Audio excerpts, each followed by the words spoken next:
So, without further ado, please help me welcome Governor Quinn.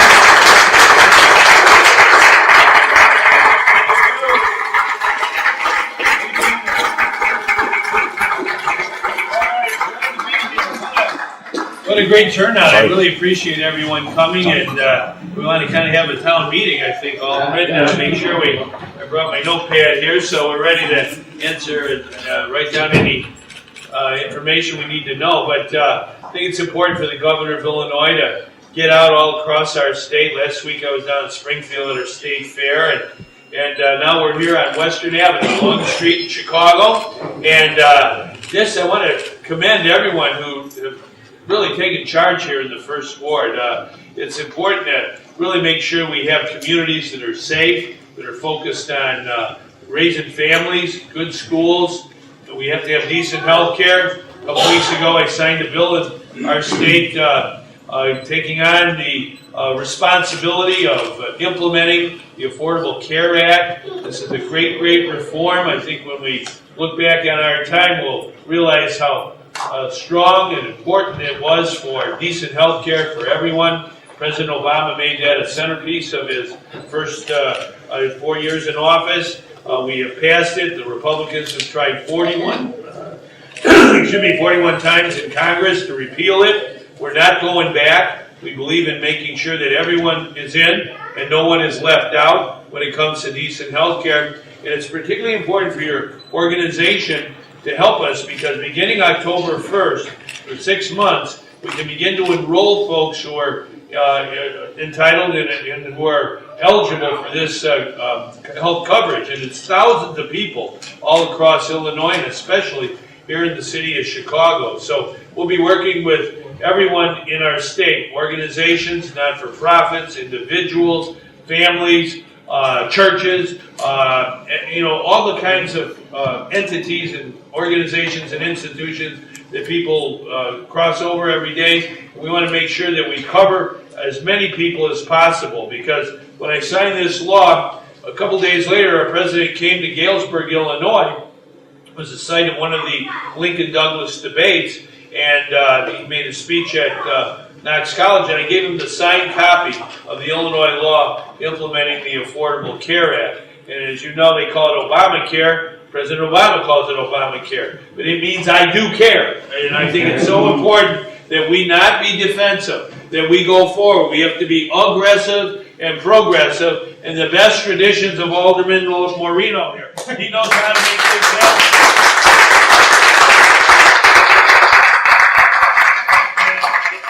I mentioned the alderman. I had to veto a bill a year or so ago down in Springfield. It's kind of put on by powerful interests.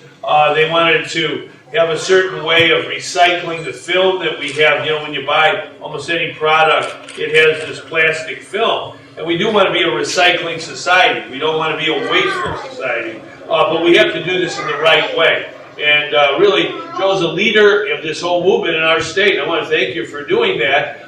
It's important that we have folks in government that have special things that they focus on. And I just was over at Wiggly Field, which is not far from here. Not Wrigley, Wiggly. It's a dog park. A woman in the neighborhood right next to the L tracks on Sheffield created the first dog park in Chicago. More have come along. But I signed a bill into law dealing with what's called puppy lemon law. You know, sometimes these puppy mills in other states are raising very sick animals, and it's very inhumane. And then they sell them at a store, and a family gets a pet, and next thing you know, the pet is very sick, requires veterinary care, or worse, even dies. And we have standards. We want to be the most pet-friendly state in the union, and so I signed a bill cracking down on some of these abuses. The same way, we want to be the most veteran-friendly state in the union. In the First Ward, I know there are many service members, men and women, who have answered the call to duty, volunteered for our military, gone forward, oftentimes in very dangerous places on this globe. I've been to Iraq and I've been to Afghanistan, and they're foreboding places. And our service members who served there, now they're coming home. They'll all be home at the end of next year. But it's important that we have a good education and definitely decent health care. dealing with post-traumatic stress disorder and anything else, and especially jobs. Jobs for our veterans. I signed a bill providing hiring veterans job tax credit in our state, because our veterans, they have great skills, but oftentimes when they come home, there maybe is a period of adjustment. I was in Southern Illinois, and there was a group of young veterans who were kind of having a tough time. They couldn't find a job. Things happen, they start drinking too much, frankly, and we started a program at a community college for welding, and we had 15 veterans in the first class. They learned how to be welders, and if you want a job for the rest of your life, learn to be a welder. I guarantee you, you'll be working for the rest of your life. There's a lot of need for welders, skilled technician there. And so these young guys got that skill. And I got on my cell phone a text from one of the leaders, a young fellow who was in Iraq for several tours of duty. He was welding on a project with his union card and a decent wage. So I think it's so important that we have decent wages for everyone, and that is our #1 project in Illinois. We've got to always focus on economic growth and jobs. That's what our party is all about. If you're breathing, we want you working. And it's important that we have that kind of mission. And I do want to thank all the folks who are, believe in the cause, believe in how important it is that we have public works in Illinois. And when I became governor about 4.5 years ago, Illinois hadn't had a public works initiative in 10 years. And within 10 weeks, we got a major bill passed into law called the Illinois Jobs Now. And what it does is it invests in our roads and bridges, our water systems, our public transit systems, our railroads, our schools, building new ones as well as repairing old ones. We want to make sure the schools are technology ready for the 21st century. And so we've been doing that. And for example, we did the Lower Wacker Drive. If you were there before, it's a lot better today than it was before. And now we're going to do the Circle Interchange, which, has anyone spent any time on Kennedy, Eisenhower, or Dan Ryan waiting for the traffic? This is the worst traffic bottleneck in the whole United States. It's bad for our environment, a lot of pollution. It's bad for congestion and lost time. And it's definitely very, very bad for safety. We have over 900 accidents in that area every year. And so we've got to do something about it. That's what I think the president is saying to Congress, the Republicans in the Congress. We got to do things. We got to make things happen. That's what our country is all about. That's what Americans do. We don't run in place. And that's what the First Ward is all about. So in this neighborhood, I want to work with your aldermen and everybody in the community to find things that we can do that advance everyday people's standard of living and definitely their way of life. So I wanted to come today. I think I said enough. And I would like to answer any questions. I really am grateful that you came here today. Thank you.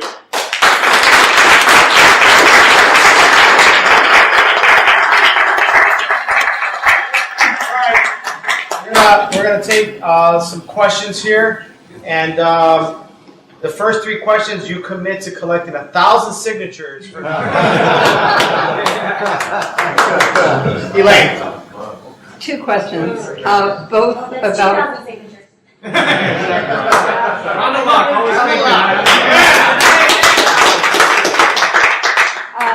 Both are the same about the pension. So, what about the lawsuit, and what about getting the legislature to take action? Well, that is a cloud over the Illinois economy. There's no question about it.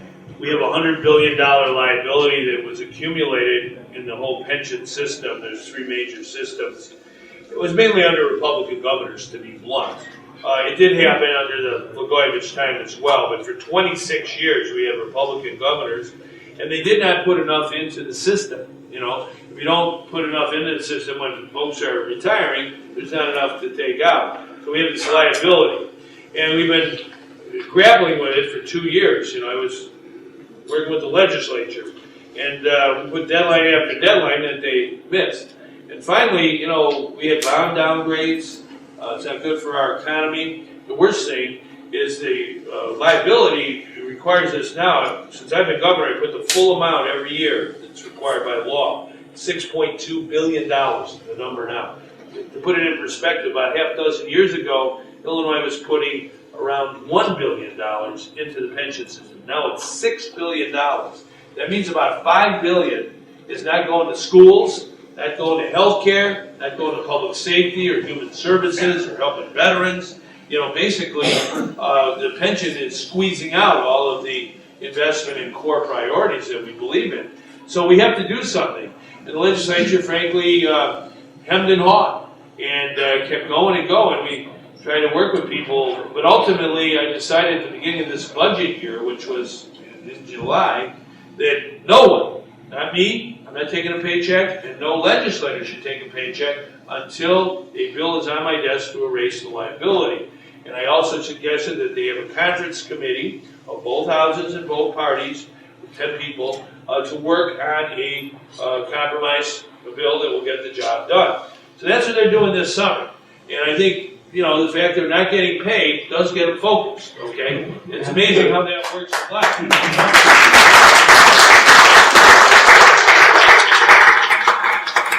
You know, if you blew every single deadline for 2 years of your boss on an important project and said, well, we'll get to it sometime later, there's someone would say, what's the urgency?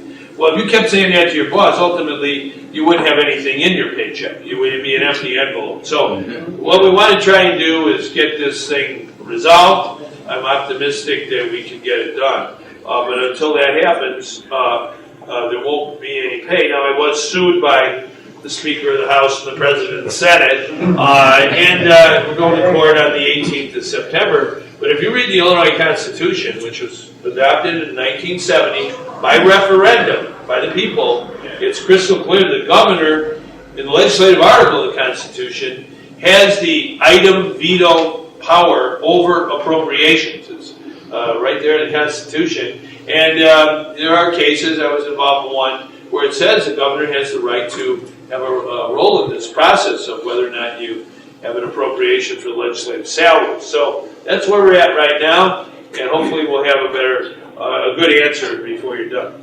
Gentleman in the glasses, and then Cassie right afterwards. Okay. Good morning, Governor. How are you? Good. First of all, thank you for your great leadership and great work, especially on healthcare, on the veterans, creating jobs, and taking on the struggle for pension reform. Excellent work. And I truly believe, Alderman Moreno, my good friend Manny Flores, all of your efforts really increase that economic empowerment in the minority community. So thank you. I would like to see an increased participation in goals for work with the state of Illinois, the Illinois Tollway. I know you've been steadfast on that, but we'd like to see increased participation to give the opportunity for minority-owned companies, women-owned business companies. More importantly, I speak by reference. In 2009, when Dalco Enterprises started, because of your great leadership, we have 150 employees in the state of Illinois, with Centron pushing growth. So I'd like to see that growth for minority-owned companies. Well, this is very important. When I mentioned the Circle Interchange, we see that as a 4-year project. It's not going to happen overnight. It's $475 million. We want minority employees working on that project as well as contractors. And we have a program for workers. It's called the Highway Construction Training Program. What we do is those folks who want to get into construction work, in terms of employment, they go to this program. When they graduate, they can get into the union and get hired. In addition, we pay a $10 an hour stipend to the contractors for hiring graduates of this program. That's for employees. We built a big bridge across the Mississippi River in East St. Louis. It's just about done. Going to St. Louis. It was a $700 million project. We had 26% minority employment on that project and 24% minority contractors on that program. So I think that's a good model for everything we do in the state. You mentioned the tollway. The tollway has a $12 billion construction program going now. We're going to widen, for example, the Jane Addams tollway going to Rockford. And we want to make sure everyone gets a fair chance at that. I do want to point out we have with us from the Capital Development Board, Gil Villegas. Gil is right here. Raise your hand, Gil.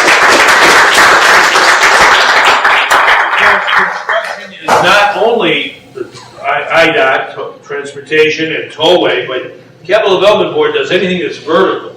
So like we're building a lot of buildings in our state, and we want to make sure they're, they call them LEED certified, energy efficient, water conservation focused, making sure they use renewable energy wherever they can. And I think it's music to the ears of another one of my appointees who's here today, Manny Flores.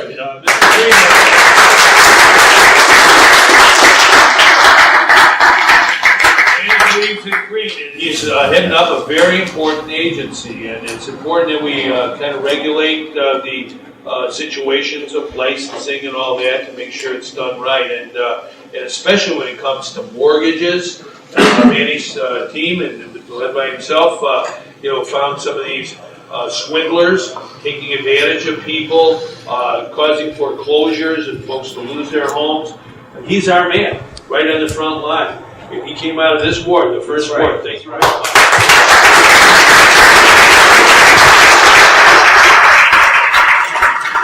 We have a program. We'll get to the question real quick. Just remember, it's called the Hardest Hit Fund. We got it from President Obama. Around $400 million to help people avoid foreclosure. So if you know anyone who might be in this situation, we've been able to help thousands of families. These big banks, they were doing a lot of wrong things, improper things, and they got caught, and they had to make amends. And with this program, we're able to keep people in their homes. But our deadline for getting the money out is September 30th. So we want to make sure we reach out, and if you have anybody who needs a helping hand in fighting foreclosure, call us up. Cassie, then Rhonda, then Will. Okay. Hi, I'm Cassie Cresswell. I have two daughters at Goethe Elementary, the neighborhood public school, right over here. So I have a question for you, and I need to ask you, because here in Chicago, as you know, the state handed control over the school district to the mayor, and so we don't have an elected school board, and they're not interested in hearing our concerns. In fact, I just came from Whittier Elementary on the south side today, where they're mowing down a beloved community center and library against the wishes of the parents and the community and the students. Yes, and they're bulldozing it right as this meeting takes place. Wow. So my question, though, is not related to that. In particular, I wanted, do you know anything about this In Bloom corporation? So I'll give a little background here. This is a for-profit, or it's a non-profit corporation set up by Rupert Murdoch and owner of News Corporation.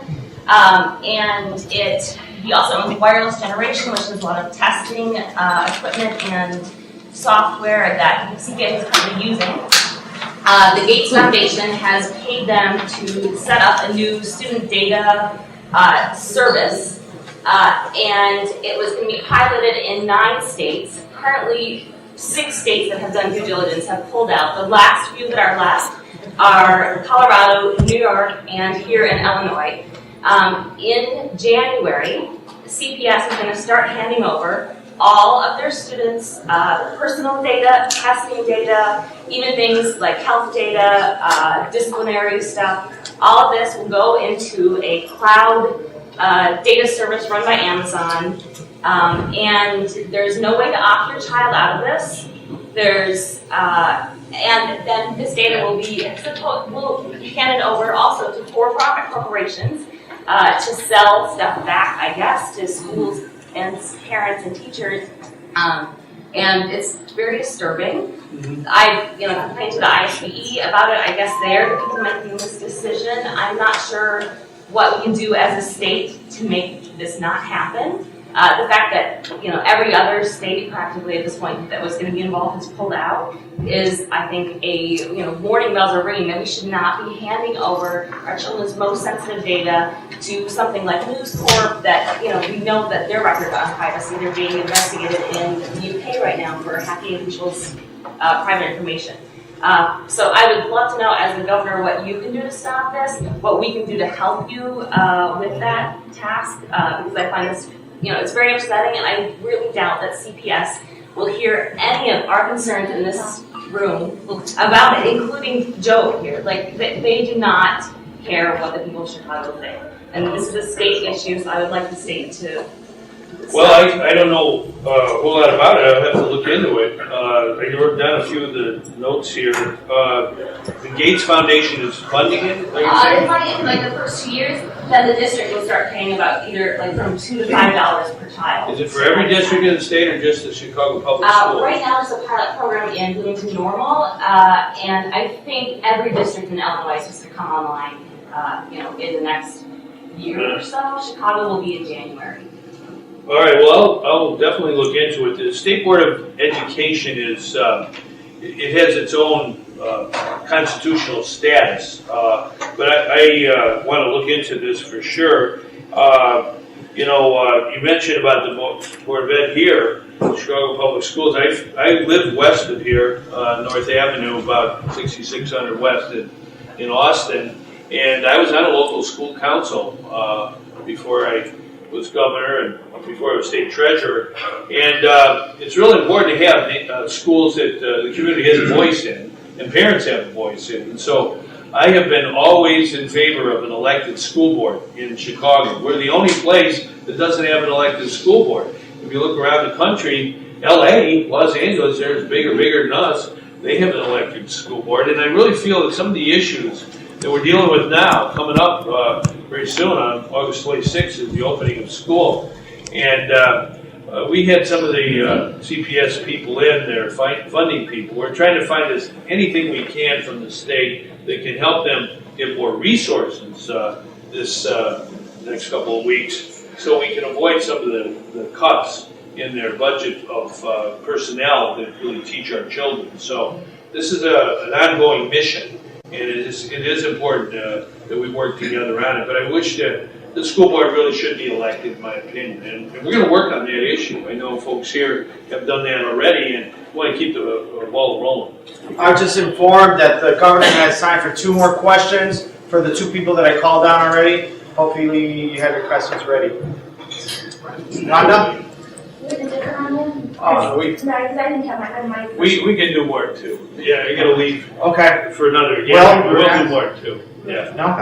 Whatever you need. Here and here. Okay. Ready? Fire away. Okay. My concern is this, it's just starting recently changing the number of percentile you need to be on the candidate or the IQ. Yeah. My concern is not the numbers, because many Flores knows we can get the numbers, there's no problem. My concern is updating signatures, because a lot of times we're challenges candidates with signatures, it's not coming from the orders to be taken out of the election process. I agree. When they're legit signatures. I think Right, if it's your name, it's your name, even if your handwriting's And it's changed. embarrassing for me to get signatures directly. Well, if you're at an L stop in the middle of cold weather and you're signing your name, maybe it's I the same. had a writing manual right next to me about a couple of elections. Oh, you did? Yes. Well, I believe in petition passing. I've been doing this for quite a while. Our first petition was to stop Illinois legislators from collecting their entire annual salary on the first day of office before they did a single day's work. This actually existed in Illinois in 1976. They take all their pay in advance, so they got sworn into office, and we couldn't have done what we did on the veto of their pay because they just stampede over to the state treasurer's office to collect their whole year's paycheck before they did any work. Unfortunately, some of the legislators were convicted of felonies and sent to prison. They still kept the money they took in advance. So we did a petition drive against that. We got a law passed against it. So I believe in petition passing. That's how we started CUB, the Citizen Utility Board, with a petition and referendum campaign. So I really believe in it. That bill that I signed, it had a lot of parts to it, and it did raise the signature requirement for running for alderman. I wasn't very excited about that, but it had something that really is exciting. It's really important to get more people voting, and that's online voter registration. That's why I signed the bill. I really felt that that was so important to participation in our state that we get that done, and I signed the bill into law. So it means that folks, especially people maybe who aren't part of the process now, can register to vote online, and it's going to make a big difference. We'll have many more people. In California, they found that 800,000 mostly low-income and younger voters registered because of this law that they passed there. That's why I signed that law. Rhonda? My question is also about education. Thank you. I'm very glad to hear you're supportive of an elected school board. Because after 17 years, the academic achievements are non-existing and in some cases even worse. So it's something I think that needs to be overturned. So Cassie, thank you for all your work. Just before you ask your question, you know, it'd be nice to put that issue on the citywide ballot. I know you guys put it on the local ballot. And we have to be skillful in doing this. I want to work with folks. Ultimately, it has to be a state law change. Right. So we need to get the legislature in Springfield to put this on my desk. Yeah. So I think having a local citywide referendum sends a message to the General Assembly. People in Chicago are ready to go here. Absolutely. My question actually is regarding the charter schools. I know you just rounded out your task force on fair funding. I don't know if everybody realizes that charter schools can get up to 125% of a counterpart neighborhood school funding per student funding. I think charter schools in many cases have caused some of our problems in the city of Chicago, where the charter schools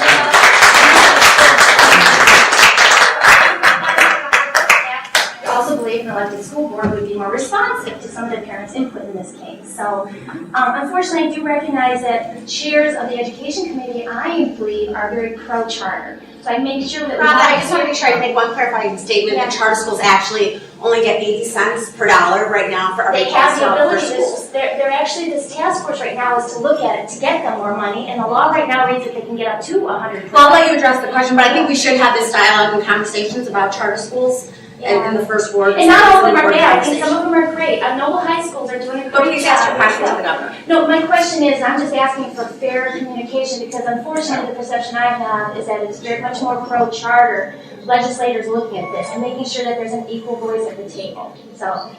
Well, I'd be interested in more ideas from everybody, and maybe I could leave my way of getting a hold of me. Card here. Yeah. Well, I have a cell phone. Mike Madigan doesn't have a cell phone.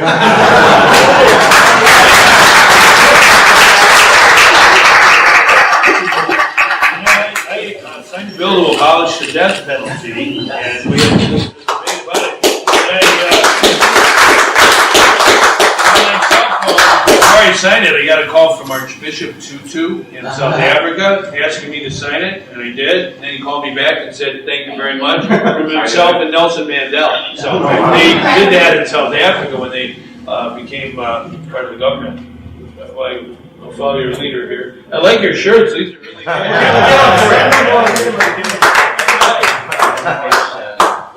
Gentlemen, and then young lady back there.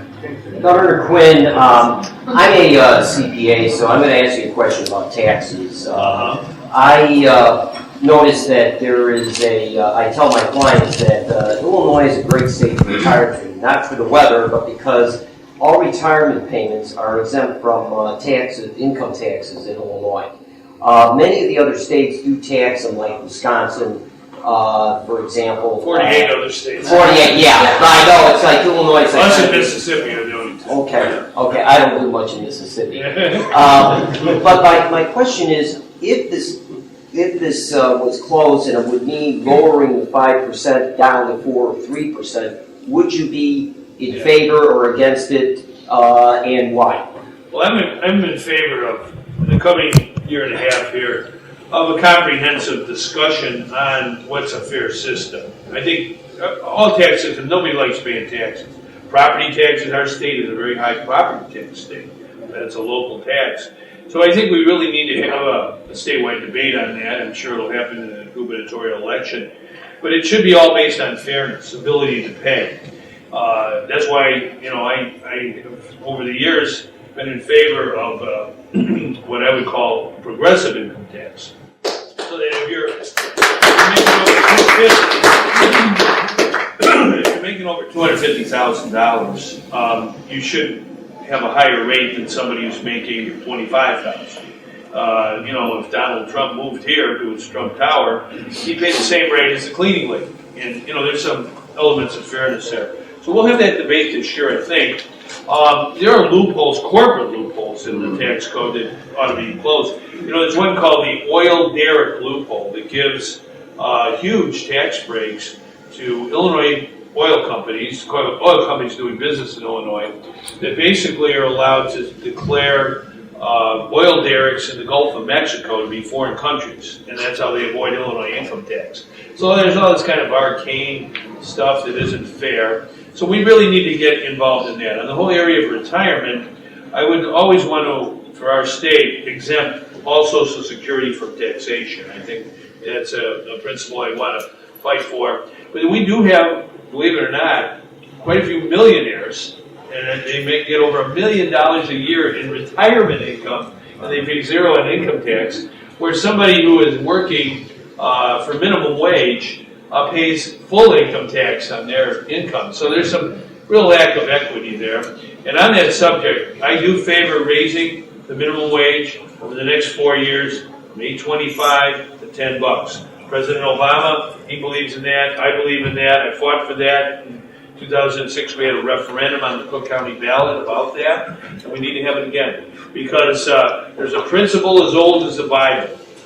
You work 40 hours a week, and you're doing your job. You shouldn't have to live in poverty.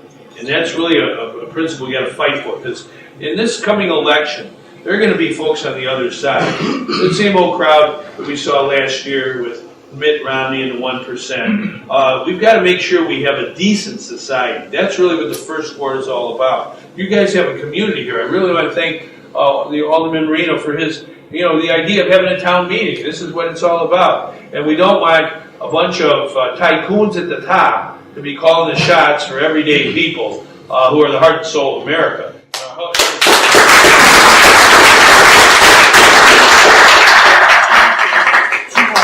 This young lady here, and then the young lady with the hand up and back. Hi, my name is Marina von Schlegel, and I own and operate Cibola, which is a tech incubator in Chicago's South Side, but I'm a resident of this community. It is the first Latino-owned tech incubator in the nation. It is also one of 2 diversity and inclusion-focused tech incubators in the United States. And as a technologist, I have appreciated and been so excited about the support and growth of the state of Illinois' footprint in the technology sector. But my question today and my concern is that a lot of that economic opportunity and skill-based education is not reaching communities. And I would like to know more about your interests in spreading that through our communities, as well as soliciting your support and commitment to bringing those economic opportunities to neighborhoods like the First Ward. Amen. Well, this is very interesting. We have 1871, which is pretty well known now. It's down at the Merchandise Mart. Our state, thanks to our investment, we invested in that. We got it started, and we're very happy it's off to a good start, spawning new businesses. It's interesting. Are you on the southwest side, you say? I'm in Pilsen. In Pilsen, okay. A little bit, probably it's in Little Village, but there was a technology company at IIT that graduated, and they're called Allcell, isn't it? Allcell?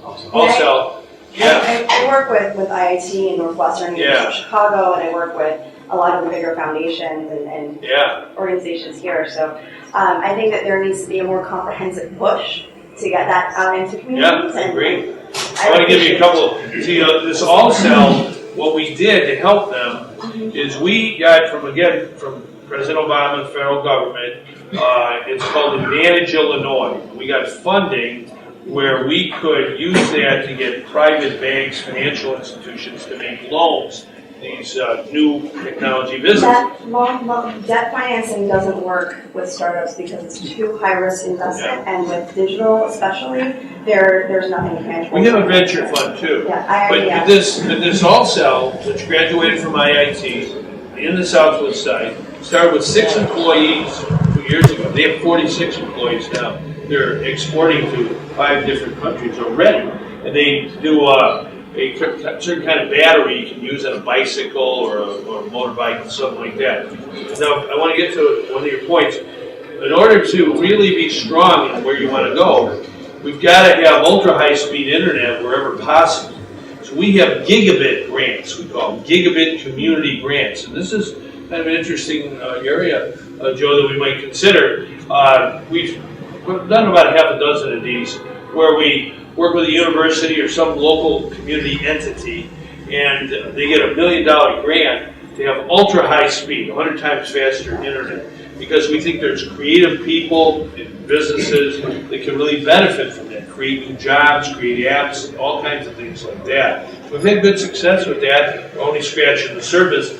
And what I did in our capital bill that I mentioned at the beginning, we got in the first 10 weeks, we put aside money for broadband deployment, both in urban areas like here and rural areas and underserved areas. So part of having a strong infrastructure is not only roads and bridges, but it's having an information superhighway that could really help education, law enforcement, healthcare, and definitely business. So, if you're into technology, I want to make sure we get your name and we'll work with you on your mission. Okay? Hi, Governor. Thanks for coming to the first ward. You have my vote. Thank you.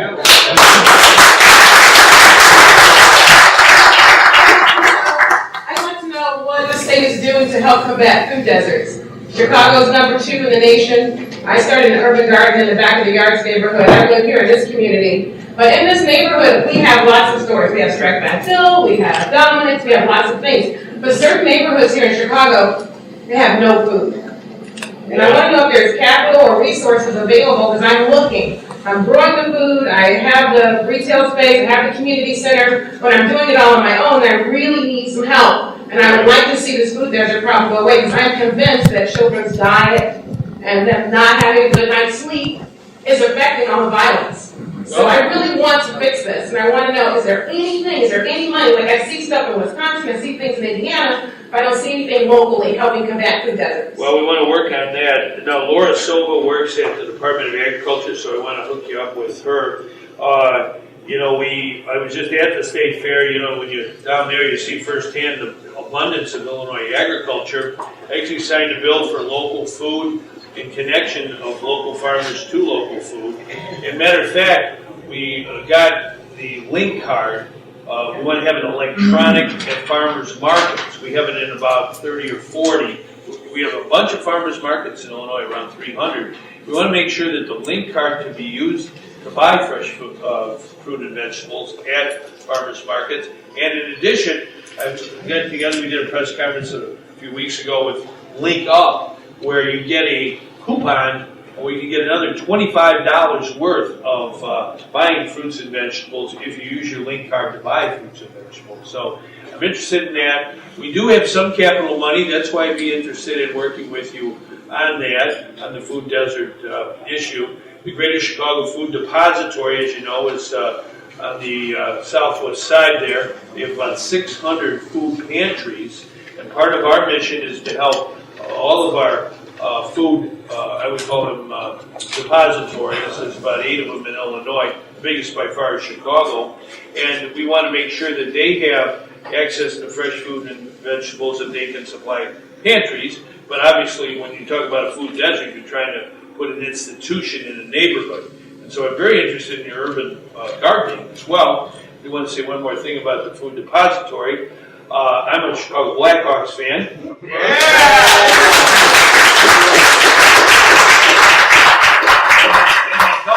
Of Massachusetts had the good sense to be born in Illinois.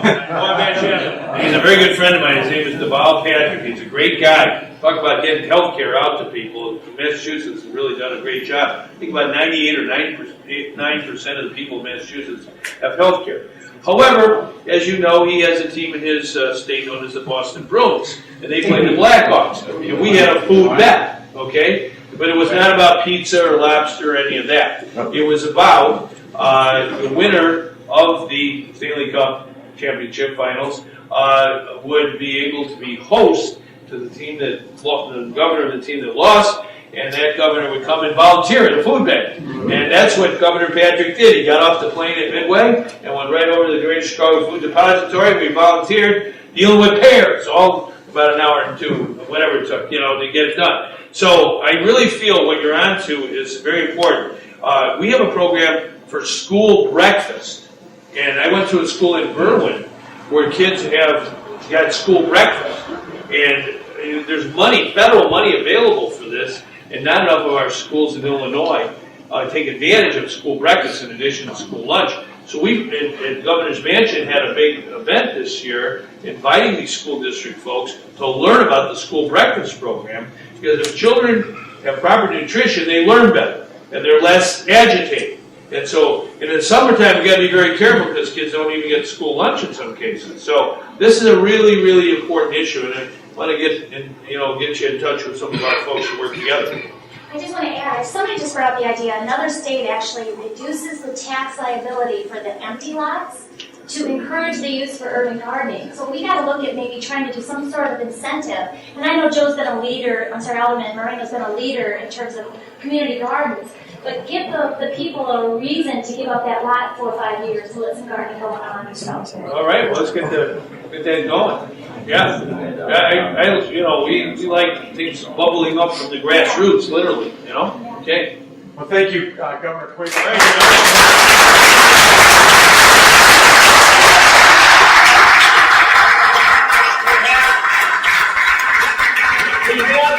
We have something for you. First Ward First, that's our political community organization, as you know, and we offer you an honorary membership. And that membership comes with a t-shirt. That's you.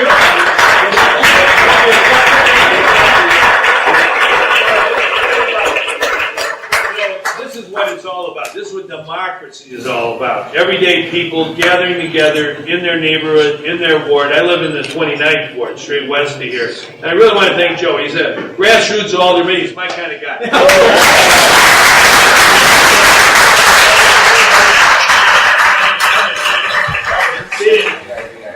Yeah, that was good. Joe. All right, okay. All right, good. Well, we'll try it out.